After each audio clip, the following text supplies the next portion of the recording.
Hi friends, welcome back to the channel Kanavakudil and have a nice day to everyone.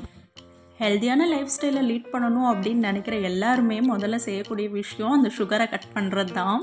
But சுகரை cut பண்ணுறது அவ்வளோ ஈஸியான சாதாரணமான விஷயம் கிடையவே கிடையாது. ஒயிட் சுகர் மட்டும் அவாய்ட் பண்ண சொன்னால் பரவாயில்ல, நாட்டு சக்கரை கருப்பட்டி எதுவாக இருந்தாலும் அட்லாஸ்ட் அது சுகர் தான் அப்படின்னு சொல்கிறாங்க. ஸோ சுகரை அவாய்ட் பண்ணுறதுங்கிறது ரொம்பவே டஃப்பான ஒரு விஷயம். அதுவும் பார்த்திங்கன்னா காஃபி எல்லாம் இல்லாமல் என்னால் கண்டிப்பாக இருக்க முடியாது.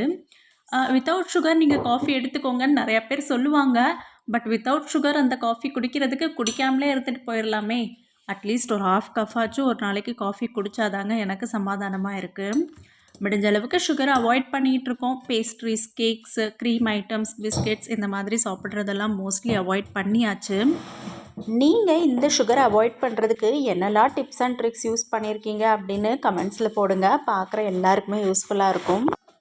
ஸ்வீட் கிரேவிங் இருக்கும் போது டார்க் சாக்லேட் சாப்பிடுங்க, ட்ரை ஃப்ரூட் சாப்பிடுங்க, இல்லைன்னா பேரிச்சம்பழம் சாப்பிடுங்க நிறைய பேர் சொல்லுவாங்க. அதெல்லாம் சாப்பிட்டா கூட ஸ்வீட் சாப்பிட்ட மாதிரி எப்படிங்க இருக்கும்? அந்த மாதிரி சுகர் கிரேவிங் வர்ற நேரத்தில் ஒரே ஒரு டீஸ்பூன் யூஸ் பண்ணி வீட்டில் எல்லாருக்குமே ஒரு ஸ்வீட் ரெசிபி செஞ்சுருவேன். அதுதான் இந்த பனானா பணியாரம்.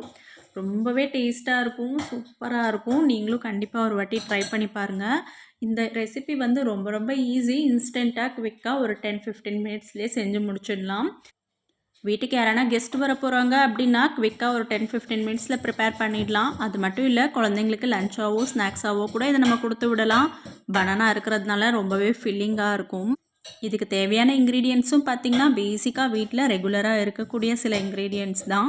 எங்கள் வீட்டில் பனானா ரைப்பாக இருந்தாலே நாங்கள் இந்த ரெசிபி தான் செய்வோம். சம்டைம்ஸ் பேன் கேக்காக இருக்கும், சம்டைம்ஸ் பணியாரமாக செய்வேன். பணியாரத்துக்கும் பேன் கேக்கும் ஒரு சின்ன டிஃப்ரென்ஸ் மட்டும்தான் பண்ணுவேன். மற்றபடி டேஸ்ட்டெல்லாம் சூப்பராக இருக்கும்.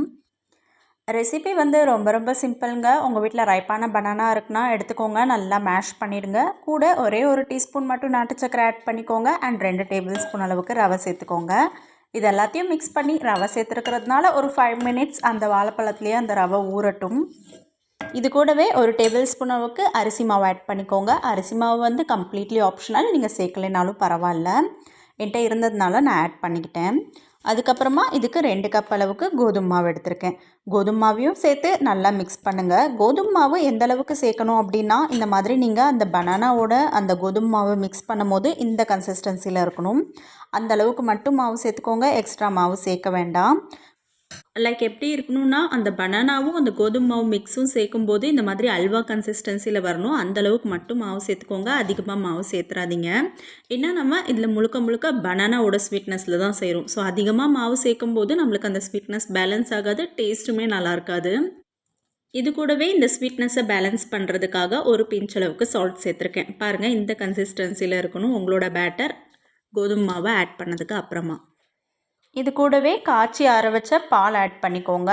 பால் வந்து ரொம்ப சேர்த்துறாதீங்க. இந்த பேட்டர் வந்து ஒரு திக்கான கன்சிஸ்டன்சியில் இருக்கணும். அந்தளவுக்கு மட்டும் மில்க் ஆட் பண்ணி நல்லா மிக்ஸ் பண்ணி வச்சுக்கோங்க. இதுதான் பார்த்திங்கன்னா கரெக்டான கன்சிஸ்டன்சி. இந்த அளவுக்கு மட்டும் பால் சேர்த்துக்கோங்க. அதிகமாக பால் சேர்த்துட்டிங்கன்னா பணியாரம் டேஸ்ட் இருக்காது. அப்புறம் நீங்கள் தோசையாக தான் ஊற்றுற மாதிரி இருக்கும். நீங்கள் முடிஞ்ச அளவுக்கு சுகரை அவாய்ட் பண்ணுறீங்க, ஆனால் டெம்ட் ஆகும்போது அந்த சுகர் கிரேவிங் இருக்கிற டயத்தில் நான் சாப்பிடக்கூடிய ஸ்வீட் ரெசிபி இது தான் அப்படின்னு ஒன்று இருக்கும் இல்லையா, அதை மறக்காமல் கமெண்ட்டில் போட்டுப்போங்க, நானும் பார்த்து தெரிஞ்சுக்கிறேன். அவ்வளோதான். இப்போ பணியாரக்கல்லை ஹீட் பண்ண வேண்டியதான். நையை ட்ரிசல் பண்ணி பணியாரத்தை ஊற்றி 2 சைடும் கோல்டன் ப்ரௌன் கலரில் ஃப்ரை பண்ணி எடுக்க வேண்டியதான். இதில் ஒரு டீஸ்பூன் தான் நாட்டு சக்கரை சேர்த்துருக்கோம், ஆனாலும் நல்ல ஒரு கோல்டன் ஃபினிஷில் நம்மளுக்கு இந்த பணியாரம் கிடைக்கும். ரவையும் சேர்த்துருக்கிறதுனால நல்ல ஒரு கிறிஸ்பினஸ் இருக்கும், கூட அரிசி மாவும் இருக்குது. கீழே இந்த பணியாரத்தை குக் பண்ணி எடுக்கும்போது சுட சுட சாப்பிட அவ்வளோ டேஸ்ட்டாக இருக்கும். கண்டிப்பாக ட்ரை பண்ணி பார்த்துட்டு எப்படி இருந்ததுன்னு கமெண்ட்ஸில் சொல்லுங்கள்.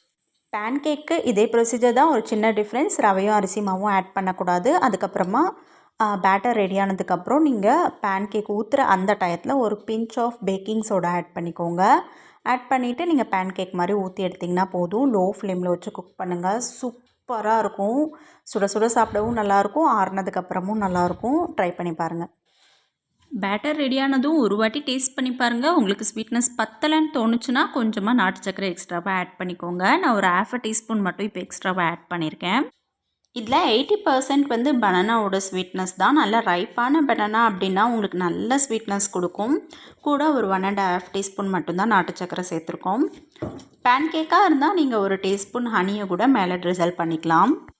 என்கிட்ட கீ இல்லாததுனால இன்றைக்கி நான் பட்டர் தான் ஆட் பண்ணியிருக்கிறேன். பொறுமையாக ஒரு 5 to 7 மினிட்ஸ் மீடியம் ஃப்ளேமில் வச்சு 2 சைடும் கோல்டன் ப்ரௌன் கலரில் குக் பண்ணி எடுத்துக்கோங்க. அவ்வளோதான். இவ்வளோ சிம்பிளான டேஸ்டியஸ்டான ரெசிப்பியை ட்ரை பண்ணாமல் இருக்கலாமா? கண்டிப்பாக ட்ரை பண்ணிடுங்க. இவ்வளோ நேரம் இந்த வீடியோவை பொறுமையாக பார்த்ததுக்கு ரொம்ப ரொம்ப தேங்க்ஸ். நம்ம சேனல் இன்னும் சப்ஸ்கிரைப் பண்ணாமல் பார்த்துக்கிட்டு இருக்கீங்கன்னா ப்ளீஸ் கன்சிடர் சப்ஸ்கிரைபிங் மீ. உங்கள் எல்லோரும் இன்னொரு இன்ட்ரெஸ்டிங்கான vlogலையோ இல்லை வீடியோலையோ வந்து மீட் பண்ணுறேன். அது வரைக்கும் பாய்.